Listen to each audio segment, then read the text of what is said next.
Adaeze did not sleep. The message echoed in her mind. Your father didn't die the way you think. Every memory she had trusted, every story she had believed, now felt like a lie. At 3:17 a.m., her phone buzzed again. Another message. Come to the chapel, alone. Her heart pounded. The mansion chapel had been locked for years, apparently since the night her father died. She hesitated. Then she stood, because fear was no longer an option. The corridors were silent, dark, the kind of silence that made every footstep sound like a warning. As she approached the chapel, she noticed something strange. The door was open. Inside, candles were lit, fresh. Someone had been here recently. Her breath became shallow. Who's there? She whispered. No answer. Then she heard it. A familiar voice. Adaeze? Her body froze, because that voice belonged to a ghost. Slowly, she turned. A man stepped out of the shadows. Older, stronger, but unmistakable. Her father. She staggered backward. No, you're dead. He smiled sadly. That's what they wanted you to believe. Tears filled her eyes. Why? Why would you do this to me? To protect you. Meanwhile, in the control room, Chief Okafor watched the live feed.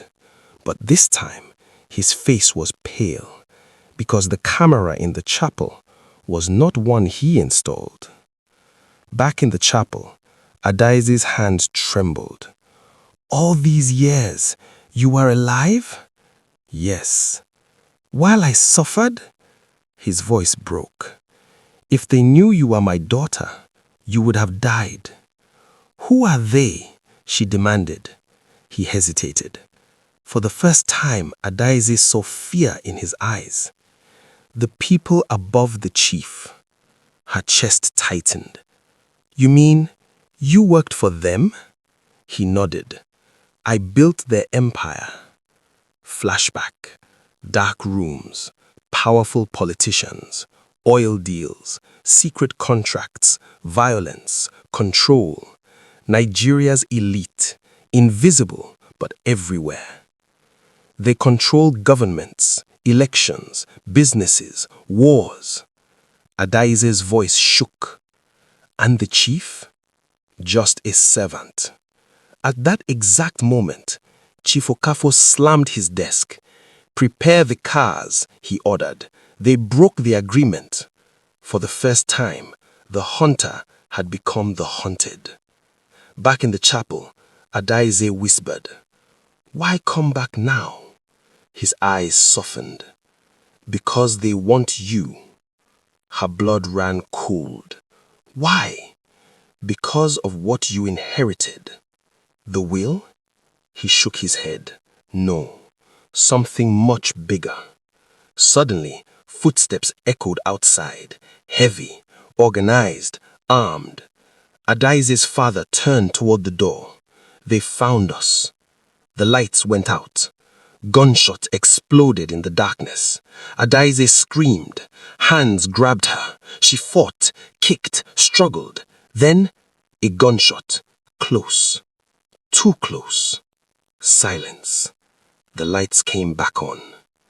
Adaeze was on the floor, her ears ringing. Her father was gone. The attackers, gone. Only blood remained, but no body. Her phone buzzed again. One final message. Now you understand. You belong to us. Elsewhere, Kenny stood in front of an old photograph, his hands shaking, because the man standing beside his father in that photo was Adaeze's father, and written behind it was the word Founders.